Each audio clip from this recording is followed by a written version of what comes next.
Welcome everyone to Sharing Soulful Stories. Today I'm here with Suzanne Cleary. Hi Suzanne. Hi. Thanks for having me, Jo. You're so welcome. Let me just tell everyone a little bit more about you. Suzanne is a mindfulness teacher and empowerment coach. She's passionate about sparking conscious change from the inside out. She works with awakening souls, navigating times of transition and change, to tune into their values, passions, and vision to lead more mindful, fulfilling, and purpose-driven lives. So welcome to Suzanne. As you know, we are here to talk about spirituality, and I have been opening all of these calls with the whopping great big question, what does spirituality mean to you? Well, spirituality, it's a big one, isn't it, Jo? I think for me, spirituality means that conscious awareness. So it's that slow unfolding and awakening process that we go through when we're tuning more into ourselves. So some people sort of speak to it as dropping in from your head into your heart. And definitely for me, that's what it feels like. It's that heart-centered love awareness place that you come from, where it opens up a whole world of expansion and possibilities, and that sense of something bigger and more meaningful and deeper, something outside ourselves, but also something within us. So that sense of connection and awe and possibility. It just feels so rich and so expansive. And love, I think if I was to define it in one word, it's love. That is a really beautiful description. Thank you so much for sharing that, because one of the hopes that I have, one of the desires for this is really to open people up to the possibility that this concept of spirituality is or can be really expansive, as well as a very individual and personal journey. So thank you so much. And the word love, perfect. So the next thing I would love to know, though, is, has spirituality always been a part of your life, or has there been some sort of trigger event that has opened you to this new way of seeing things? Well, I think it's both. So I certainly have always had that kind of slow unfurling of spirituality in my life. And then more recently, it was definitely a trigger event. So starting back at the start, I was raised in a pretty cool environment with, really strong and solid family values around love and connection and environmental awareness. We were also raised within religion, and that gave me a sense of connection to a community, and also to that sort of concept of the divine, and opened me up to the possibilities of something outside ourselves. My journey has taken me away from organised religion and more embracing the spiritual side of things. So for me, I would say, when we talk about it with our children, we're not religious people, we're more spiritual people. So I feel that spirituality is a more encompassing way to describe things, as opposed to religion, organised religion, which has, can be used and has been used just for some pretty devastating results. So I feel, spirituality is that, unfolding, and the kindness and the compassion. So I guess I've also had a couple of experiences where I have, some pretty impactful experiences where I have, allowed myself to expand as well. So when we were backpacking, I was backpacking with my husband, long and slow, and we spent a lot of time just really being in the moment and just traveling and seeing different things and different experiences, and just experiencing the world outside of our traditional confines of what like a traditional life looks like. And so we were traveling at the stage for 10 months, traveling through Central and South America. We had started off in North America and Canada at this stage. And we were down traveling through, we'd just crossed over into Colombia and at the top of South America. And it's a little hard to talk about, but I was basically involved in a motor vehicle accident where I was a pedestrian crossing the road, and the impact of the blow sent me flying about 20 meters down the road. And during that event, my memory of that event is being on the road, but feeling my body lift up out of my bodies. So I'm here, my awareness is here, up here, looking at my body down on the road.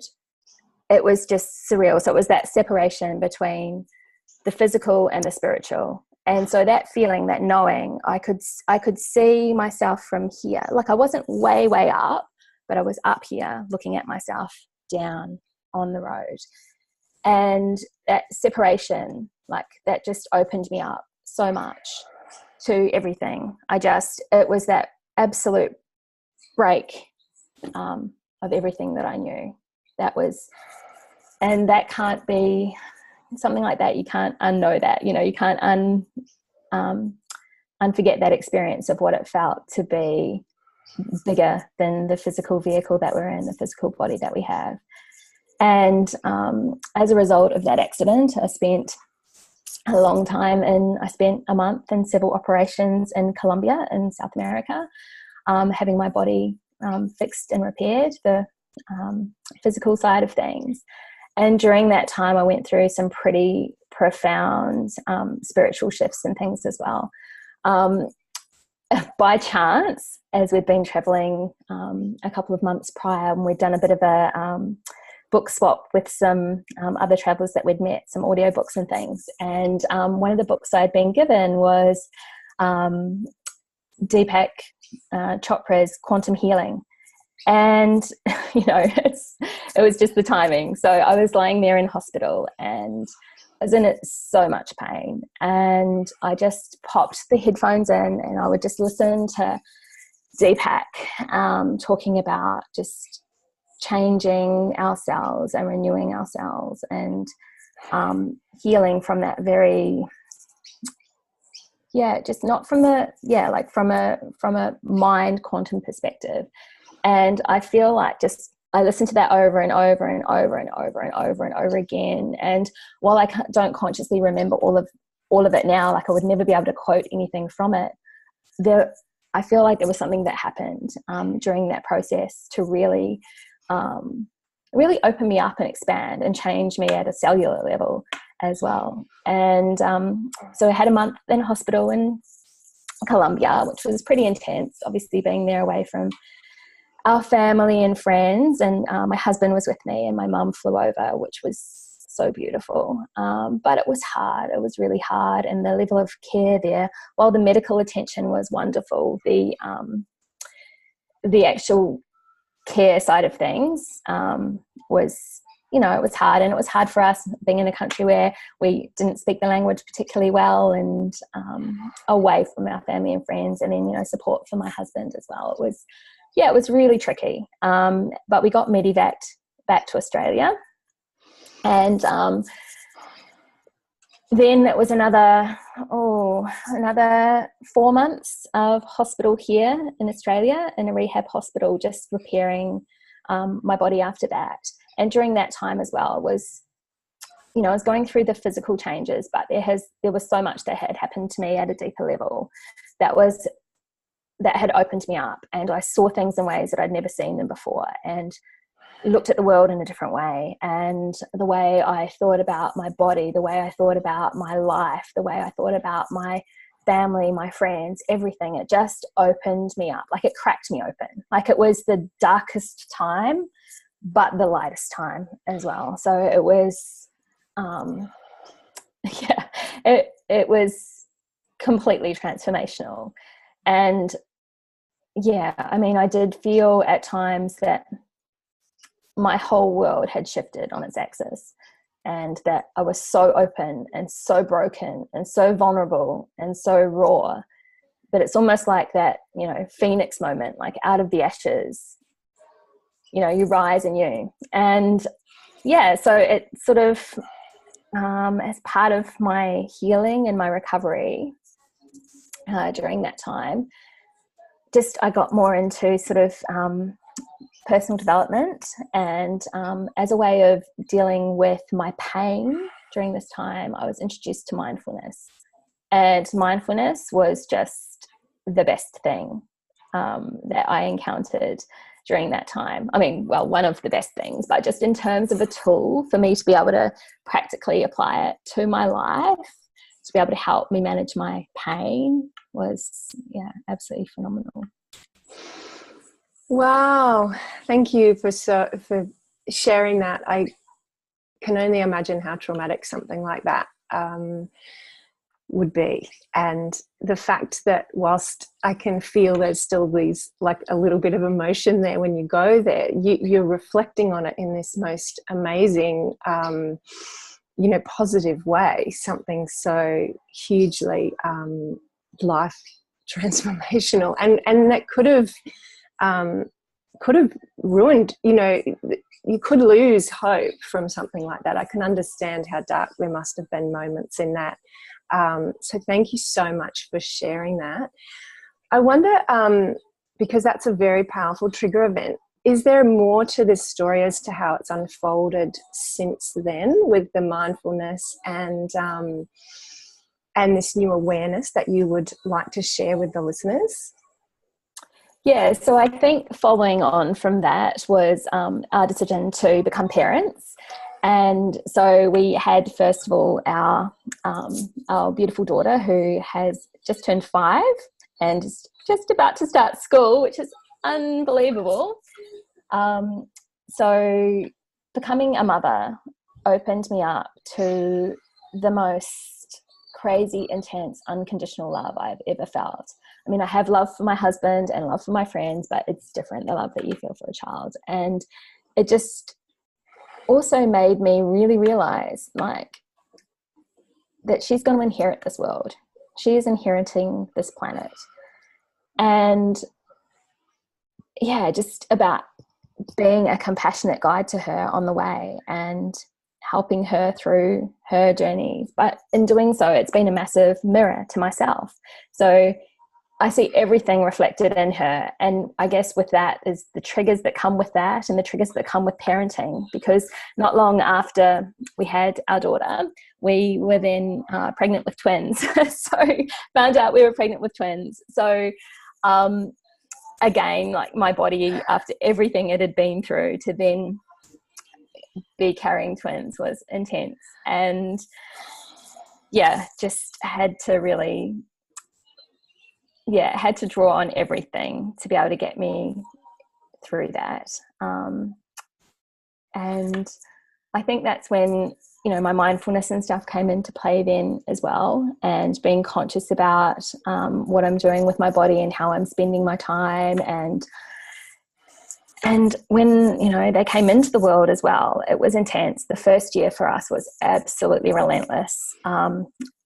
We had 3 under 2 for a couple of weeks, and then it was 3 under 3, and it was just intense. And we don't have a great deal of family support here in Australia. So it was just this year where my husband and I were just on total lockdown. It was just trying to get through the day and trying to do things, though, in a way that was fun for us as well. Fun, like, without losing ourselves to the experience, but trying to be in the moment with our children, and knowing that it will pass, and that that the struggle is real, but it's what you give your attention to as well. So there were so many times where we could have just become twin. It's all too hard, and broken down into tears and crying and all the things. And there was some of that, don't get me wrong, but it's about how we want to live our lives and the example that we want to set for our children, and, you know, what we want to be doing. And yeah, it was super intense, and it was a very insular year for me personally as well. So it was a year that I felt in giving so much to my family. I was like, well, what is there for me? And I knew that I needed something for me as well in all of this, so I didn't fully lose myself to being a mum. And that crazy helicopter mum, like I didn't want to go there. So and I found myself just looking more into kind of personal development things, and reading inspiring stories and hearing what other people were doing. And it just sparked something in me that I was like, yeah, there is, I have a real passion for this, and this is, more what I want to be filling my life and my days with.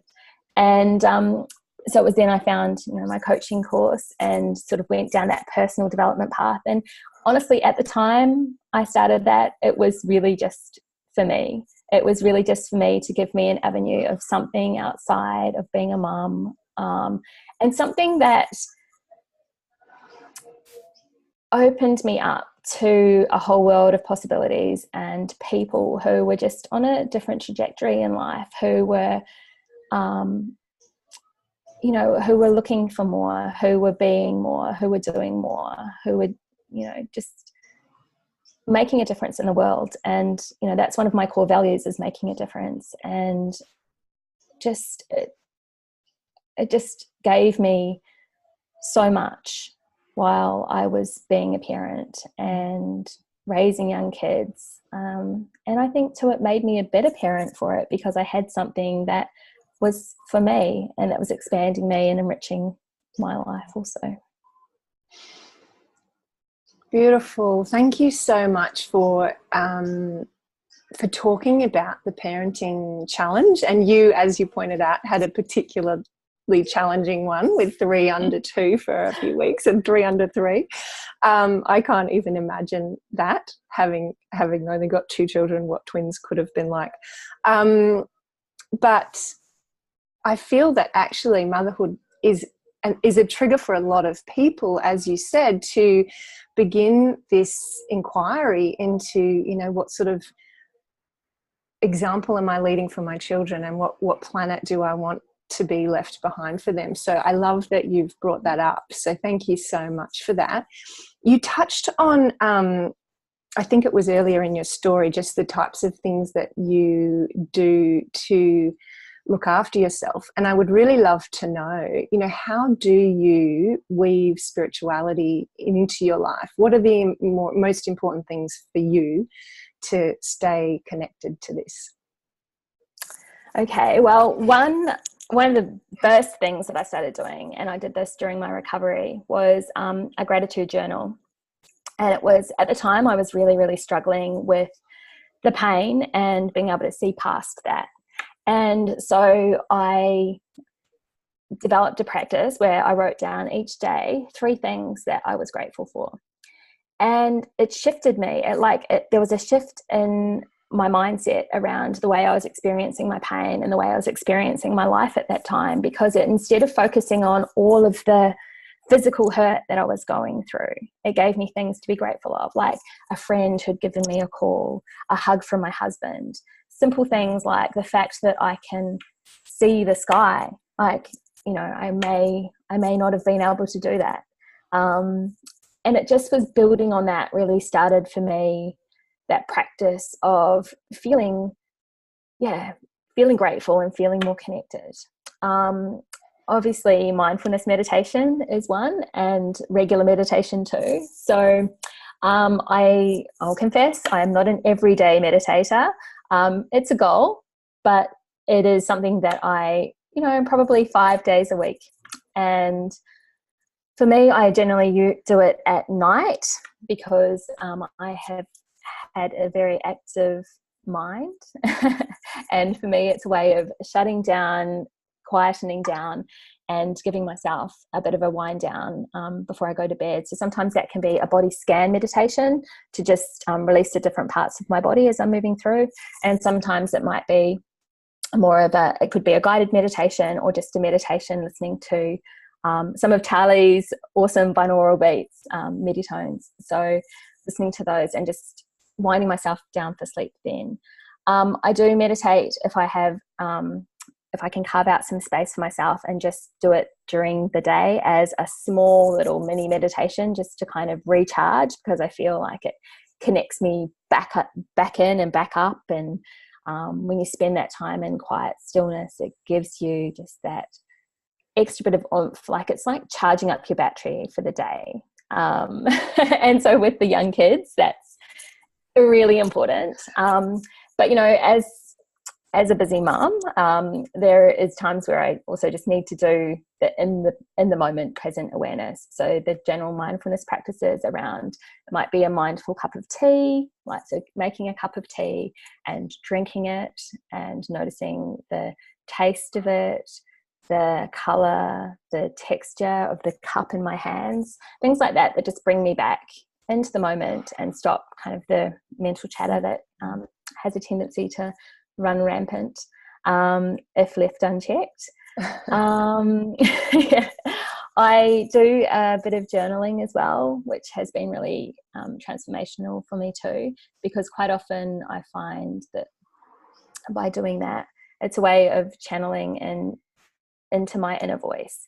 So the things that I'm writing come out, and sometimes I read back on them and I'm like, wow, that's cool. Where did that come from? And that's sort of just a way of bypassing the mind, I guess, and just getting that out there and seeing what's really going on in there. And particularly when it comes to my dreams and desires, and my mind has a way of getting all up and involved with what's logical and what's practical and what should be happening. And just this is a way of tuning in to what I really want, like what I'm feeling, what needs to be expressed from within me. So that's super powerful. I also do a little bit of ritual.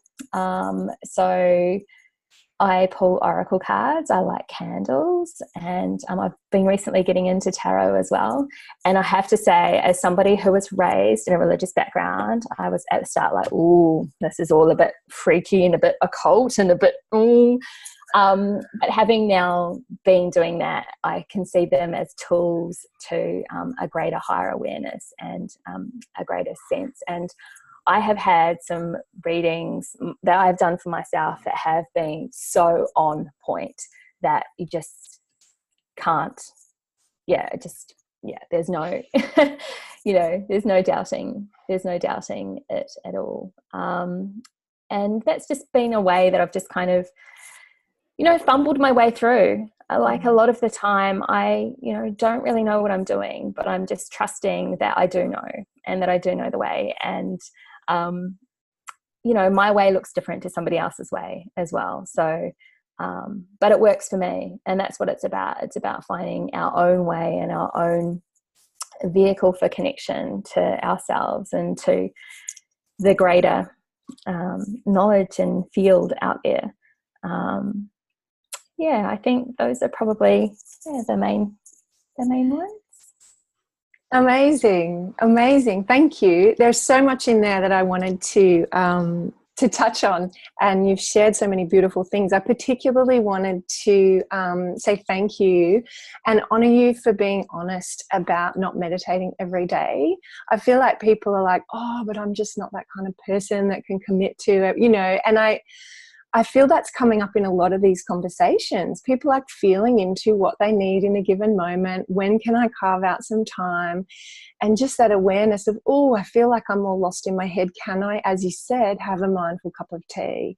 Can I just go and journal for a few minutes and just see what's come, get it on paper? Yes. So many amazing ideas in there. Thank you. And I love that you mentioned ritual and oracle cards and touched on that fact that, oh, this is a bit witchy and a bit weird and what will people think? But it's kind of also, this is in the privacy of your own home. Like, what will who think? You can play with it. That's right.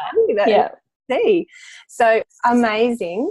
The last question I had was just, do you have any advice that you would like to share for someone that might be just curious to dip their toe in and have a play and get curious and start exploring their spirituality? I think exactly what you've just said there, Jo. Have a play and get curious. That's it. Like, I think that's where it starts, is around, being curious and being open to possibilities. So not having to know all the answers, but just being open to what might be out there, and curious about it, and playing. I think playful is the main thing. So not taking ourselves too seriously. I think I think we can have a tendency to be all like, particularly in this world, it's, logic based and reason and proof and science, and just taking more of that fun play approach and saying, well, what, maybe let's just see, and having fun with it. Love that. Thank you so much. I don't know why that's pinging. I hope you can't hear it. Last question. How, if people want to find out more about you or connect with you in future, where do they come to find you? Well, you can find me at www.suzannecleary.com, and that's where I am. I'm also on Instagram at Suzanne Cleary. And I would love to connect with you, any of your listeners that are, dipping their toes and just finding their way, because it's fun. I think it's important to have a tribe of people that get you and understand you, so you don't feel like a woo-woo freak or anything like that. Like, it's just, it's exploring. It's an opening to this, to see what might be out there and what could be. So I'd love to connect. Yay, thank you. Or join the tribe of woo-woo freaks and be okay with that and happy with that. That's right. Let's be okay with being a woo-woo freak, if that's the word, or weird or crazy or whatever, and that be okay. I love that line in the Greatest Showman, like, if it's crazy, live a little crazy. Let's just see where it goes. So thank you again so much for being here with me today, Suzanne. And I truly hope everyone that needs to hear the wisdom that you have shared finds this video and connects with what you have to say. I really appreciate your time and your being here. Oh, thank you, Jo. Thank you so much for the opportunity to be involved and for putting this out there as well, because there are so many people opening up to this now and just seeing the different range of things. And, there's certainly people on this journey that are way further down there that have had so much more intense experiences than I have had yet. But we all start somewhere. That's it. Who knows what's to come? Love it. Thank you again. I'll talk to you soon, sweetheart. Bye now. Thanks, Jo. Bye.